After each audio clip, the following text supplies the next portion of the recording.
Okay. Hey everyone, this is Danielle D'Onofrio with Rehab for Everyone, and this is the What Healing Looks Like series. Welcome back if you've been here before. If you're new here, definitely consider subscribing, and if you like what you hear, I would love for you to hit that thumbs up and to leave me a comment below. Helps the channel, helps us reach more people, help more people, and I really appreciate it. We are going to dive into this episode about anxiety. I'm going to share a personal story about what the last couple of months have looked like for me and how I pulled myself out. But first, a quick disclaimer.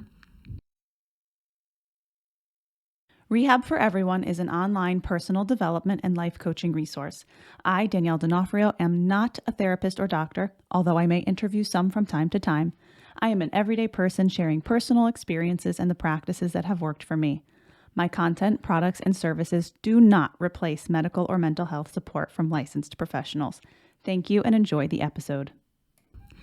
Okay, so I really want to share this personal story about anxiety with you guys because I know it's something that a lot of people struggle with. I definitely have a theory that perhaps things like stress and anxiety is at least worse for those of us with trauma in our past. People with PTSD or CPTSD.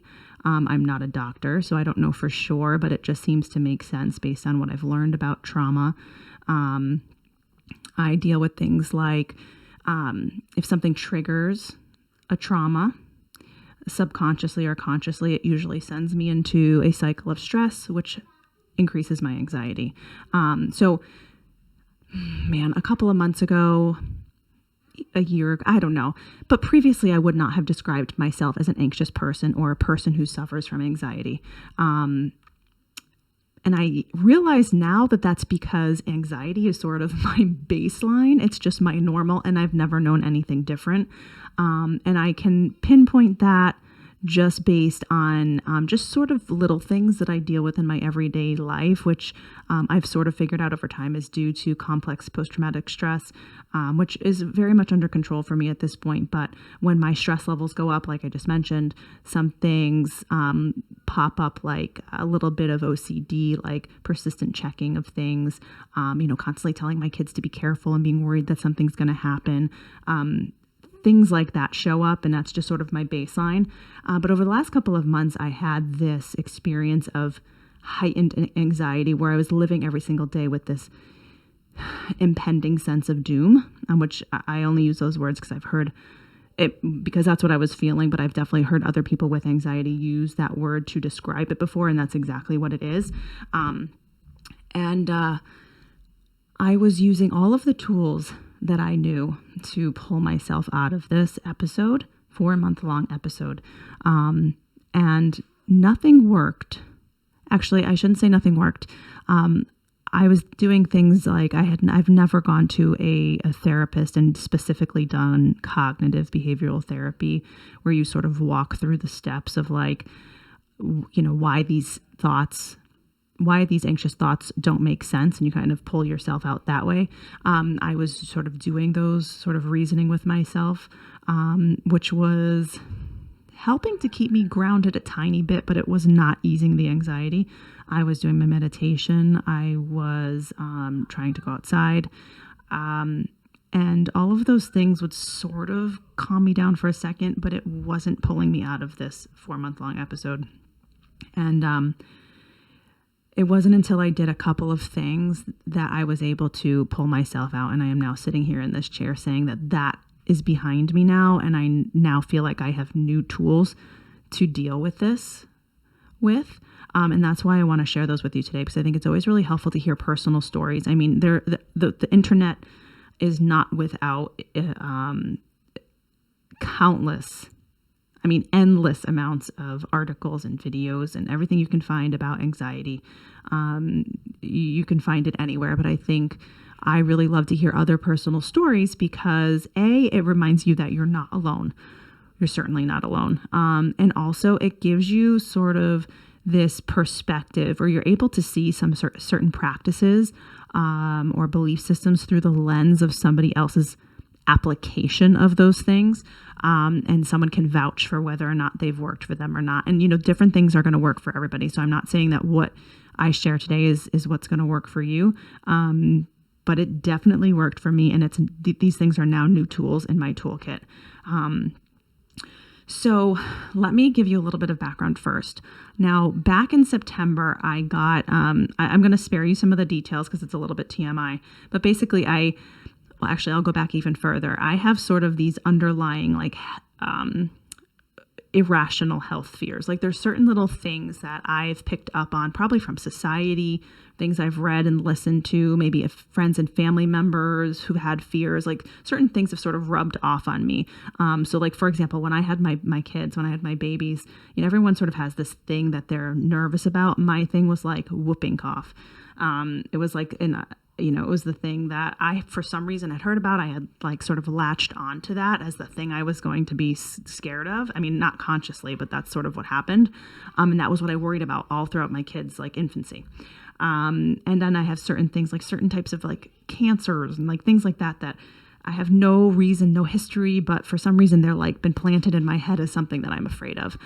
So anyway, back in September, I got an injury, a little minor injury that I basically turned into, with my own anxious thoughts, turned into a major, not a major, it wasn't an actual issue, but I turned it into like a major issue for myself over the last couple of months because the injury was very connected to one of my like primary fears about my own health.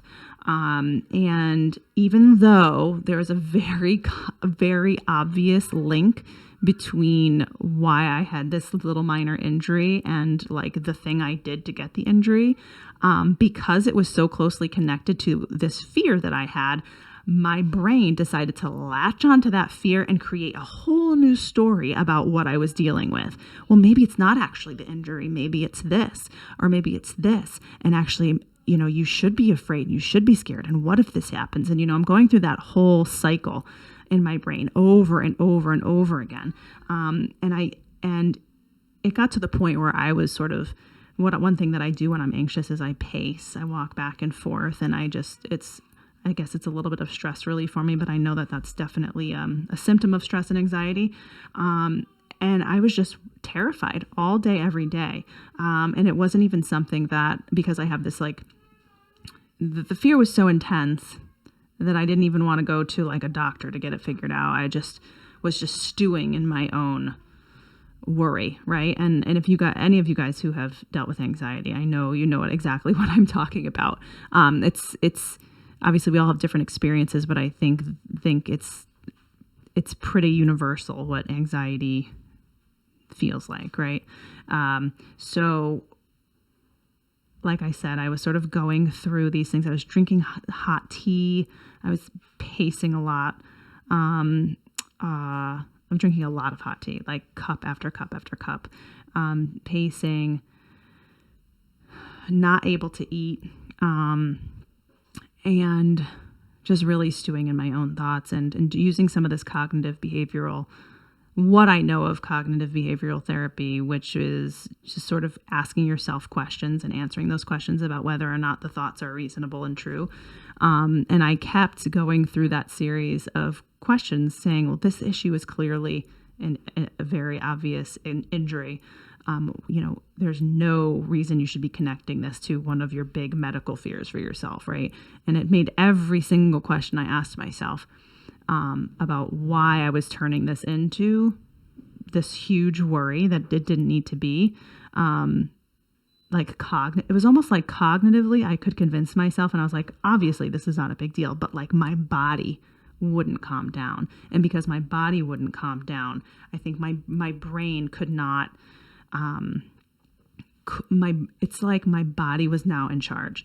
The nerves and the anxiety was so intense that I could not override that with my thoughts. And thoughts are really powerful. But I needed more, and I didn't realize this. And I went through, one thing I realized before I sort of tell you these tools that I used that are now very helpful to be in my toolkit moving forward, was I started to notice some patterns. I started to notice that this issue wasn't always around. It would sort of disappear. Let's just say there was some discomfort based on the injury. The discomfort, and it was that discomfort that I was tying to my fear. The discomfort would disappear when I was distracted and doing something that wasn't stressful.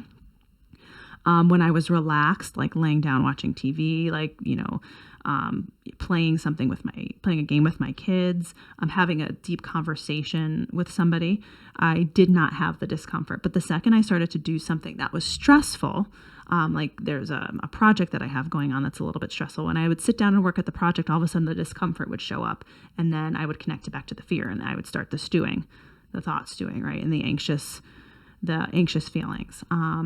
And then, your body reacts to the anxious feelings, and it's just a vicious cycle.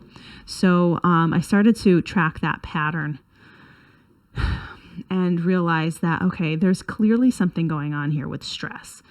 And mind you, my history, almost every issue that's popped up that I've thought maybe could be medical, for me, at least in the last several years, is always connected to stress. Stress can show up in our bodies in so many different ways, but I digress. I started to notice the pattern, and somehow I was standing in the shower and I realized that because of the injury, I had stopped exercising. And I'm a person who I've exercised consistently for most of my adult life, but because of the injury, I had stopped.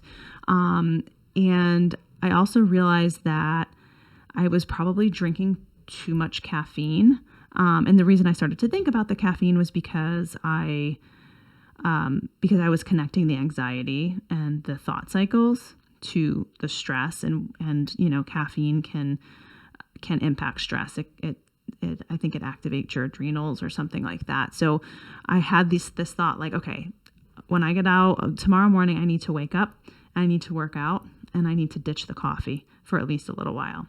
Now, again, this was 4 months of stewing and trying to go through the cognitive practices where I'm telling myself that these things don't make sense, and not being able to pull myself out of this cycle of anxious thinking and true, like, sort of physical anxiety. So the next morning I woke up, I did not have coffee, I worked out. By that afternoon, I had calmed down. By the next day, I was completely out of the anxiety. And it just seems like such a simple thing, but I realized that sort of there were probably chemical things happening that were aggravated by the anxiety that sort of snowballed to the point that I couldn't just use my thoughts, the power of my thoughts, to pull me out of it. I had to combine it with things that would improve my physical body chemically, right? And when I say chemically, I mean naturally. I'm not taking anything, but I did take out the caffeine, and I did start exercising, which, again, I'm not a doctor. I don't know the science of, we all hear things about, like, increasing serotonin levels or something like that, and releasing endorphins, all things that make you feel good. And that's chemical stuff. Those are things happening in your actual things happening in your body. And removing the caffeine, it just sort of like takes the stress and the adrenaline down a little bit. When I did those two things, that was when I could then use the power of my thoughts to pull me out of this anxious episode. And all of a sudden I was able to go through those cognitive exercises, like, sort of repeating why, or asking myself questions and answering the questions as to why the worry didn't make sense, and why I was sort of just, in a way, my brain was sort of making up this fake issue. And I think the brain chooses these things to latch onto because they're based in existing fears that we have. But I was once I got the exercise back into my regimen, and I took out the caffeine, I could then use my thoughts to pull me out of this, and then begin to reason with myself to the point that the anxiety is now gone. So I just wanted to tell you that, guys, those things. So exercise has always been something that I've used, but truly I've really only used it for physical health.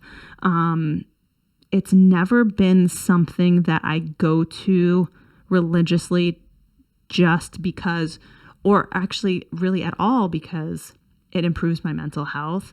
Obviously, it's been helping me all of these years that I've been doing it, but I haven't been making that connection. And now I just realized it was a critical part of me being able to pull myself out of this, again, 4-month long struggle. So I will now always, and for me, I always exercise. It's not always rigorous enough for me to stay as fit as I want to be. And I think that's okay. One of my rules is not to make anything so extreme that it's something that I won't stick with, or it's something that I'm using to exert control over my life in order to relieve stress, because that's not always the healthiest thing to do.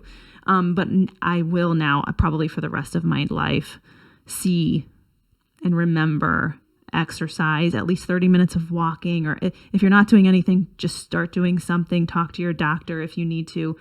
Just even a little bit of walking outside on a treadmill, lift some light weights, get your body moving, get those good feeling chemicals, natural chemicals, get them working in your body so that you can then use the power of your thoughts and reasoning to reason with yourself and pull yourself out. And the coffee thing, I've started drinking coffee again. It's a ritual that I love in the morning. There's a lot of health benefits to coffee. Some people do better with it than others. I do great with it, but it definitely too much of it, or I think any of it will contribute to the snowball if you're in sort of that stress and anxiety spinning.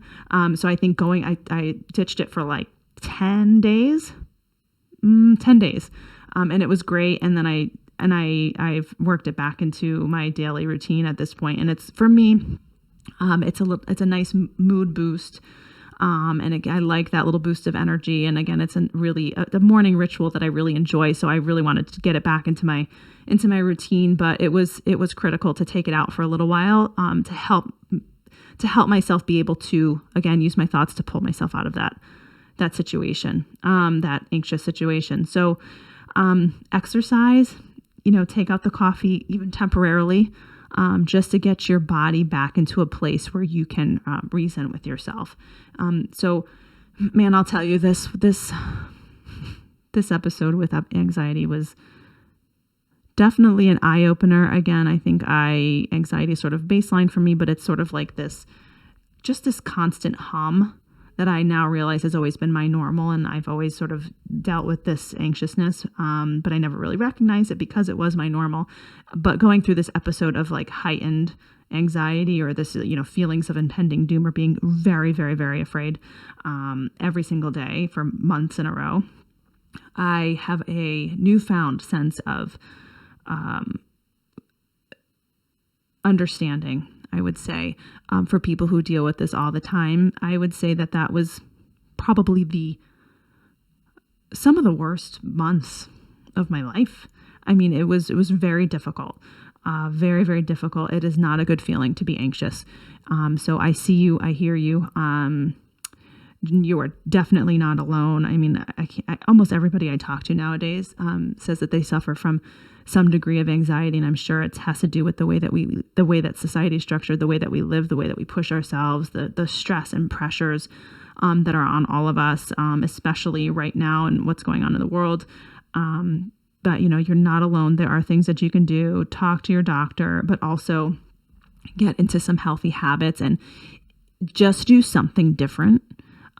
Whatever you're doing right now, if it's not working, try something different. What I've found is that just getting in my head that I'm going to try something different would give me this sense of hope. And even if it didn't work for a little while, it would give me that sense of hope. Like, okay, I'm going to try this thing, and then maybe it'll make me feel better. So just try something different, healthy habits, things that in the past have made you feel good. Think about things that you enjoy. So another thing that always helps me, so I mentioned that for me, when if something triggers a trauma for me, and usually this is subconscious and unexpected, but if I'm triggered in certain areas, I'll sort of go into a cycle of stress. And when my stress increases, that's when the anxiety kicks in for me. And so I have to do things to decrease my stress. Again, exercise, start exercise, take out the caffeine, spend more time outdoors. One thing that's really, really huge for me, and I'll tell you why I know this. So a couple of years ago, I developed like persistent acne. I'm 38 years old right now. So this started when I turned like right around the time that I turned 35. So it was about 3 years ago now.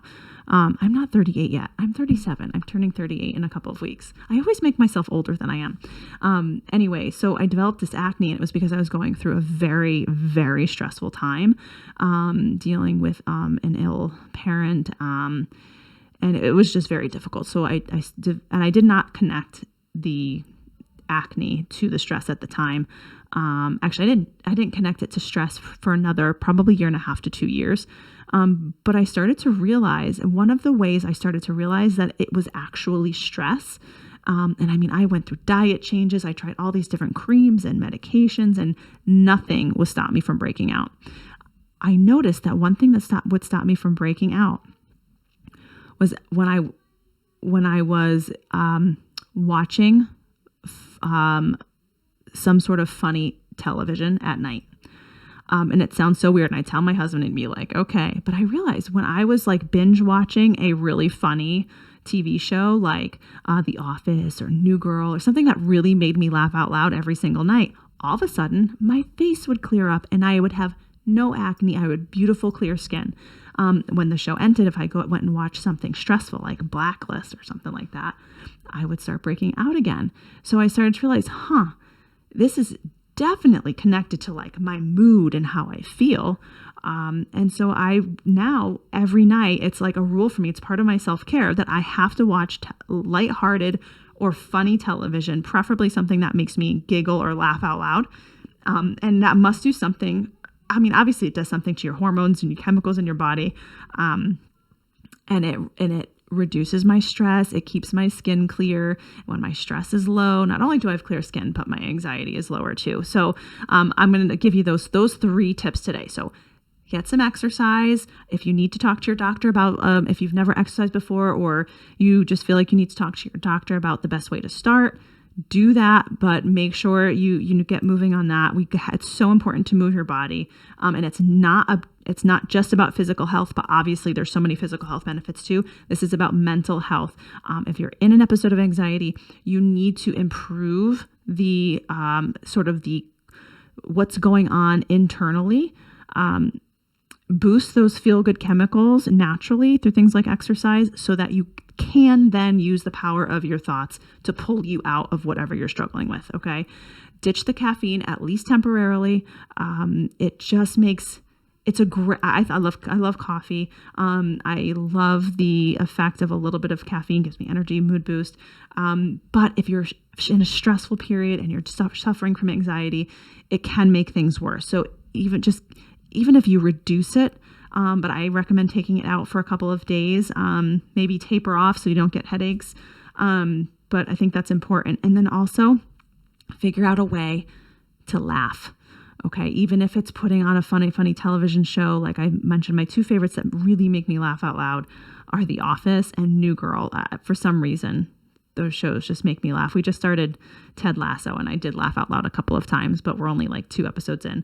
But find a way to make yourself laugh. Read jokes, read a funny book, talk to a friend that's funny, find a couple of funny blooper YouTube videos, whatever it takes every single day, find a way to laugh.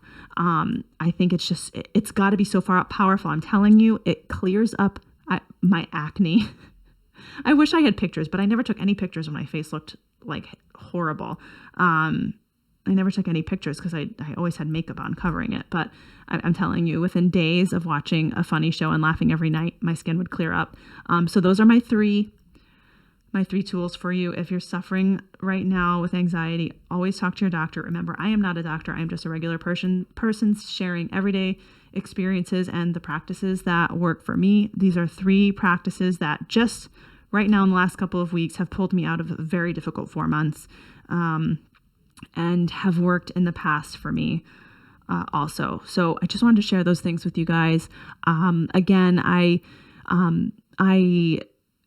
have trauma in my past. That's why I do this work. And I think that those of us with trauma in the past stress hits us differently. Anxiety is probably pretty common.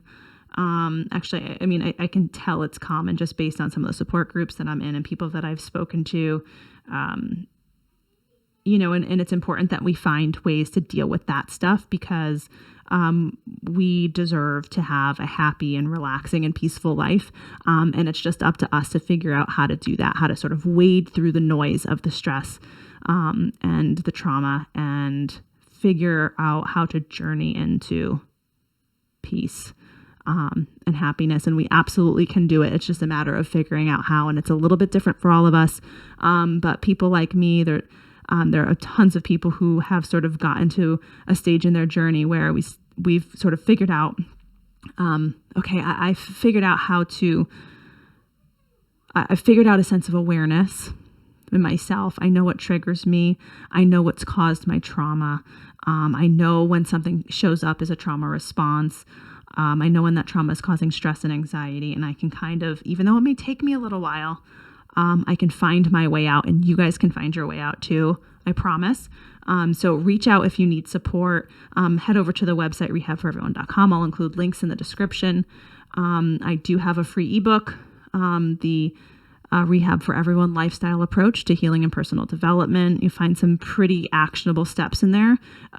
If you are new in your journey or you're looking to restart or need something new to work with, definitely request that. We'll send it over to you for free. You can take a look and leave me a comment and send me an email. Anything I can do to support, I would love to connect with you. So thank you so much for listening. I hope this is helpful. If it is, definitely hit that thumbs up. Leave me a comment. I'd love for you to subscribe so we can touch base next time we post a video. I just really appreciate you guys being here. Talking with you guys on the podcast here is therapeutic for me, but also in my heart, I just really hope that my experiences will help you. So take care, and I'll catch you next time. Thanks so much.